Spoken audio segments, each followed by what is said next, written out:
Olá, olá, paz do Senhor Jesus. Deus abençoe grandemente a vida de cada uma de vocês. Sejam todas bem-vindas a mais um momento onde vamos estar meditando um pouco a palavra do Senhor. Sejam bem-vindas a esse espaço onde sempre reunimos para hablar do amor de Deus, fortalecendo aí a nossa fé.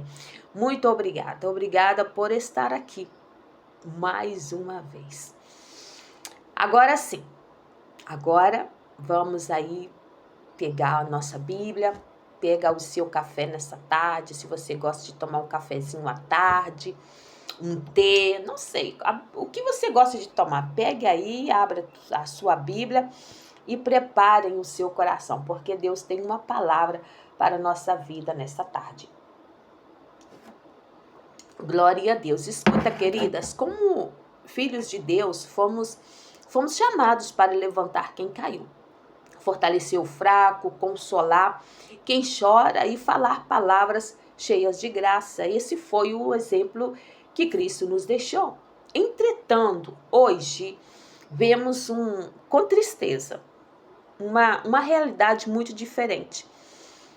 Em vez de estender a mão para restaurar, muitas pessoas estão mais preocupadas em encontrar os erros e as quedas dos seus irmãos para expô-los publicamente. As redes sociais poderiam ser uma ferramenta para levar a esperança. Em muitos casos, tornaram-se um palco de críticas, acusações e julgamentos.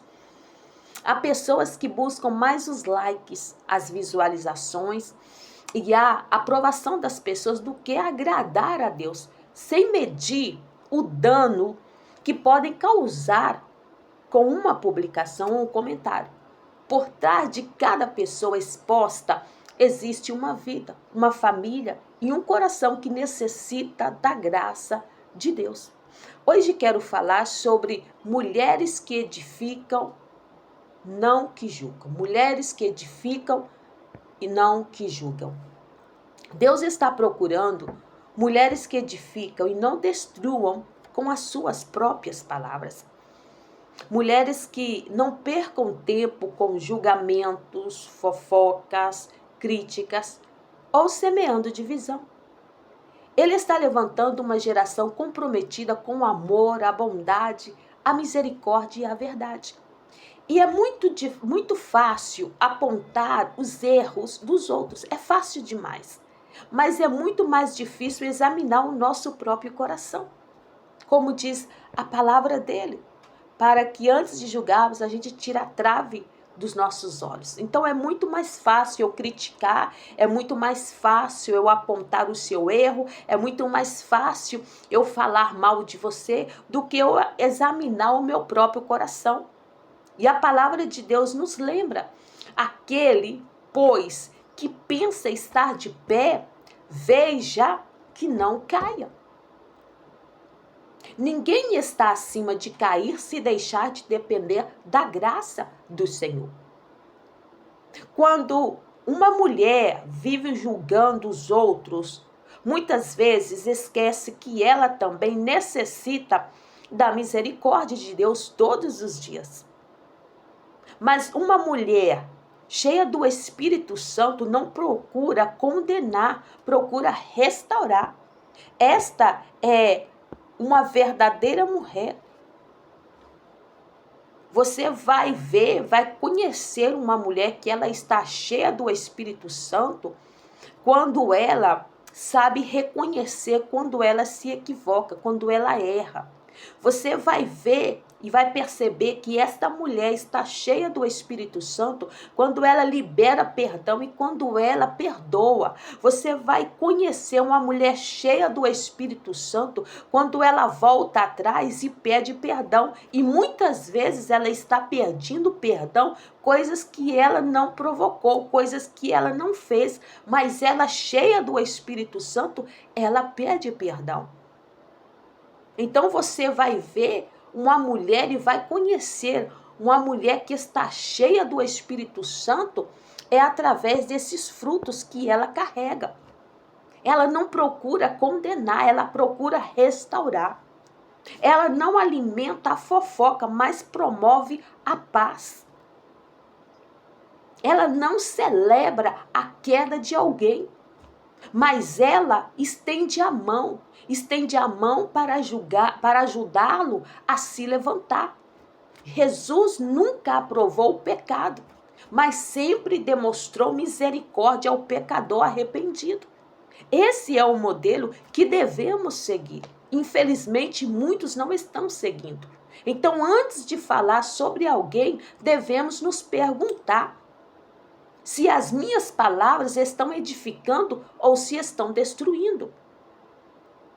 Se as minhas palavras aproximam as pessoas de Cristo ou estão afastando dele. Hoje o Senhor continua procurando mulheres que sejam instrumentos de reconciliação, que levem esperança onde existe dor, que amem onde outros rejeitam e que reflitam o caráter de Cristo.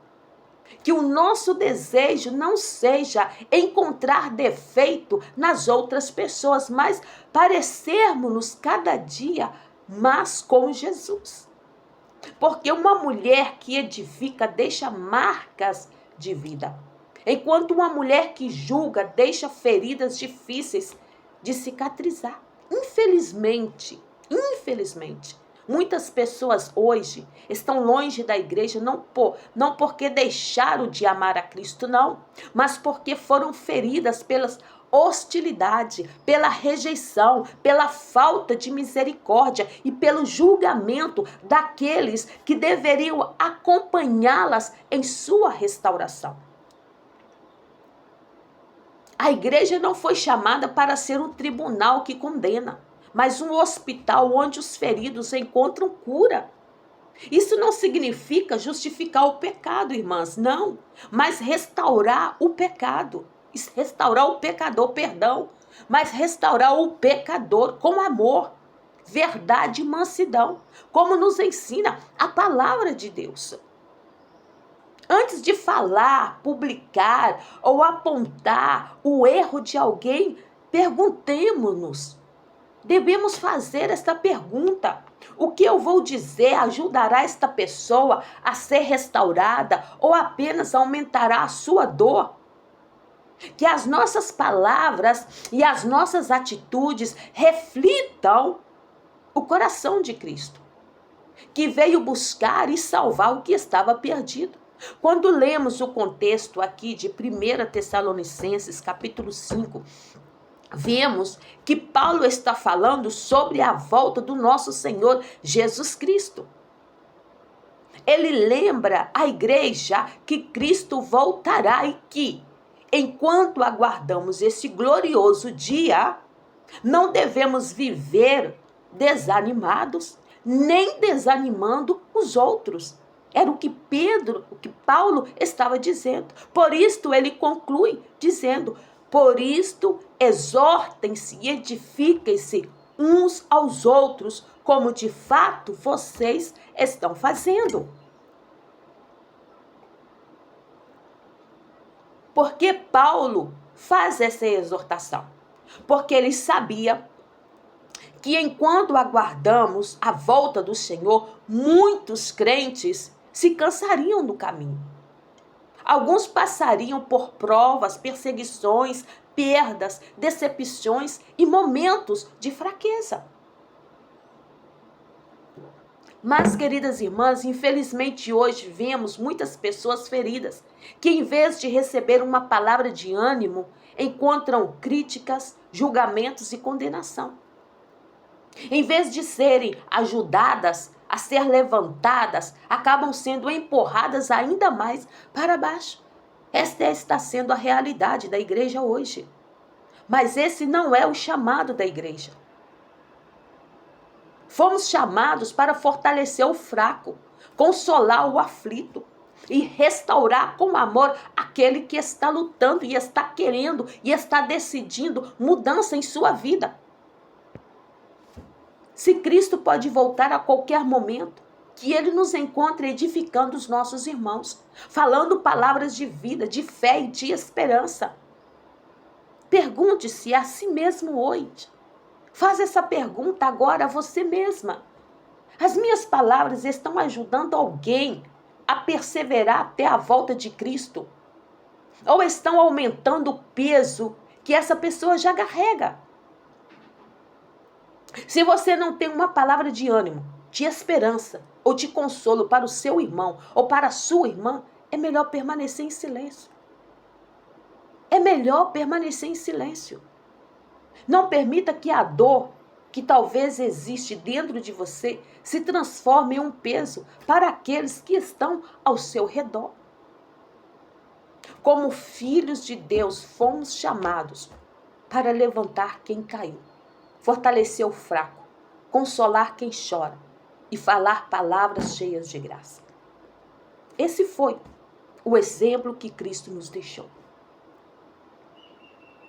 Que as nossas palavras e as nossas atitudes reflitam o coração de Cristo, que veio buscar e salvar o que estava perdido. O apóstolo Paulo tinha uma profunda sensibilidade pelas almas. O seu maior desejo não era condenar as pessoas, mas vê-las crescer, ser restauradas e permanecer firmes na fé, seguindo o exemplo de Jesus. Ele ensinava com amor, corrigia com paciência e exortava com o propósito de edificar, nunca de destruir. Paulo compreendia que cada cristão estava em um processo de transformação. Por isso, incentivava a igreja a fortalecer-se mutuamente, suportar-se em amor e caminhar unida enquanto aguardava o retorno do Senhor. Esse também deve ser o nosso modelo. Jesus nos ensinou a amar, servir e estender a mão a quem caiu. A verdade nunca deve ser separada do amor. Podemos corrigir, mas com mansidão. Exortar, mas com misericórdia. Falar a verdade, mas sempre com o coração disposto a restaurar. Que cada um de nós reflita o caráter de Cristo. Que as nossas palavras sejam um refúgio para o cansado, esperança para o desanimado e um instrumento de Deus para levantar aquele que pensa que já não consegue continuar. Que a nossa boca, queridas irmãs, seja um instrumento para curar e não para ferir, para edificar e não para destruir. Hoje decida ser uma fonte de bênção. Talvez uma única palavra inspirada por Deus possa mudar o dia, fortalecer a fé ou até transformar a vida de alguém. Que o Senhor nos conceda um coração cheio de compaixão e uma boca que edifique, anime e fortaleça todos aqueles que Ele colocar no nosso caminho. E chegamos aí, ao final desse momento da palavra de hoje. E a minha oração é que esta mensagem tenha fortalecido o seu coração. E lembre-se, querida irmã, o Senhor nos chamou para sermos instrumentos de esperança e não de condenação. Para levantar quem caiu e não afundá-la. Não afundá-lo ainda mais. Para falar palavras que gerem vidas e aproximem as pessoas de Cristo. Se hoje Deus falou ao seu coração, coloque este ensinamento em prática. Antes de falar, pergunte: Pergunte a si mesmo se as suas palavras edificam, encorajam e refletem o amor de Jesus. E muito obrigada. Obrigada por me acompanhar neste tempo. Se este mensagem devocional foi uma bênção para a sua vida, compartilhe com alguém que precisa ouvir esta palavra. Se ainda não está inscrito, se inscreva. Tenho certeza de que Deus pode usar um simples gesto de amor para transformar o dia de uma pessoa. Que o Senhor o abençoe, guarde, faça resplandecer o seu rosto sobre você. Ele conceda a sua paz. E que você tenha uma tarde aí cheia da presença de Deus, da sua graça e do seu favor. E se o Senhor nos permitir, nos vemos amanhã em mais um encontro aqui. Deus abençoe vocês. Tchau, nos vemos.